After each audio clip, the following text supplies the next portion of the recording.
ആത്മകഥാ വിവാദത്തിൽ പ്രതികരണവുമായി CPM കേന്ദ്ര കമ്മിറ്റി അംഗം EP ജയരാജൻ. എല്ലാവരും പുസ്തകം വായിക്കണമെന്നും പുസ്തകം വായിച്ചിരുന്നെങ്കിൽ എല്ലാത്തിനും വ്യക്തത വരുമായിരുന്നുവെന്നും EP മാധ്യമങ്ങളോട് പ്രതികരിച്ചു.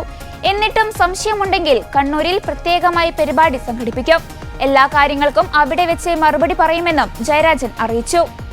EP ജയരാജന്റെ ആത്മകഥ ഇതാണെന്റെ ജീവിതം ഇന്നലെ പ്രകാശനം ചെയ്തു. കണ്ണൂരിൽ നടന്ന ചടങ്ങിൽ മുഖ്യമന്ത്രി പിണറായി വിജയനിൽ നിന്ന് കഥാകൃത്ത് T പത്മനാഭൻ ഏറ്റുവാങ്ങി. PK കുഞ്ഞാലിക്കുട്ടി, PS ശ്രീധരൻപിള്ള, പന്ന്യൻ രവീന്ദ്രൻ എന്നിവർ ചടങ്ങിൽ ആശംസകൾ അറിയിച്ചു. രാജ്മോഹൻ ഉണ്ണിത്താൻ MPയെ ക്ഷണിച്ചിരുന്നെങ്കിലും പങ്കെടുത്തിരുന്നില്ല. CPM സംസ്ഥാന സെക്രട്ടറി MV ഗോവിന്ദൻ, സംസ്ഥാന സമിതി അംഗം P ജയരാജൻ തുടങ്ങിയ നേതാക്കളും എത്തിയിരുന്നില്ല.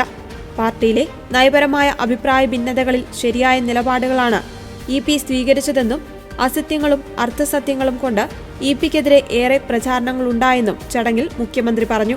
ഇങ്ങനെ 2 വധശ്രമങ്ങളെങ്കിലും അതിജീവിച്ചാണ് ജയരാജൻ ഇപ്പോഴും സജീവ രാഷ്ട്രീയ പ്രവർത്തനം നടത്തുന്നത്.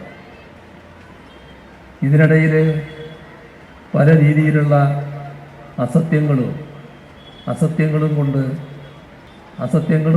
അർദ്ധസത്യങ്ങളും കൊണ്ട് ജയരാജന് നേരെ പലവിധ കള്ളപ്രചാരവേലകൾ നടത്തുകയുണ്ടായി.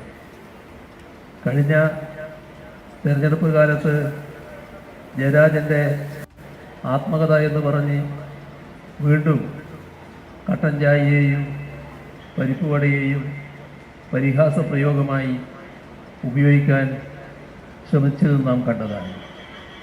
വ്യക്തിഹത്യക്കും വ്യക്തിത്വ ഹത്യക്കും ഒരുപോലെ പാത്രമാവേണ്ടി വന്ന നേതാവാണ് EP ജയരാജൻ.